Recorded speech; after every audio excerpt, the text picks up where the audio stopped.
So, all right, first, thanks for the time as always. I appreciate it. Thanks for coming over. The big topic, of course, is Antonio Brown. And I guess the question I have is, how did it get to this point with him? I wish I had the answers to that at this point. Unfortunately, Antonio hasn't been willing to communicate really with anybody here since that last week in the season. So it's hard to say really what happened. It's disappointing, and so we've got to evaluate everything as time goes on here in the off season. So you are saying you still have not heard back from him?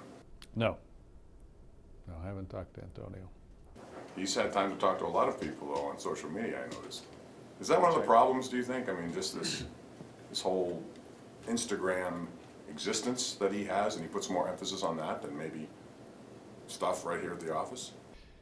Well, look, I think that if you separate what happened that last week in the season, Antonio's been a great player for a long time and helped us win a lot of games. So, I hesitate to say that there's been this big problem for a long time with Antonio. I know some people feel that way, but bottom line is, we've had good teams. He's been a big contributor.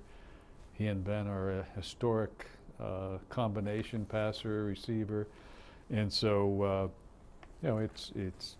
that's what makes the last week hard to explain in terms of the production that he's had and the kind of player that he was up until that point. I know that there is a narrative out there. People think that the Steelers have enabled his behavior because he is such a great athlete. Do you feel that that has been a problem? Again, I think that the bottom line is he's been a great football player, one of the best in the game, one of the best of all time, and so I hesitate to say that there's been this big problem with him for a long time. Could we have done things different? Would we have liked him to have done a few things a little different? Sure, but it still comes down to the production on the field has been pretty darn good. And that would lead me to think that if you choose, you could get something back of value in return if you should make a trade. Where does that stand?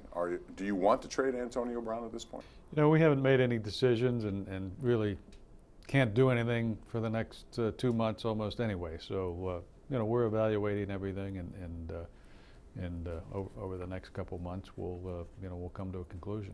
You told Jerry last week that at this point you cannot envision him being here. Is that still the case? I think things would have to change to have him back in this locker room and back on the team. Certainly would have to have more communications and understand better kind of where he is and what happened. So I think we have a long way to go on that side of it. It's an interesting dilemma to be in for a guy that talented.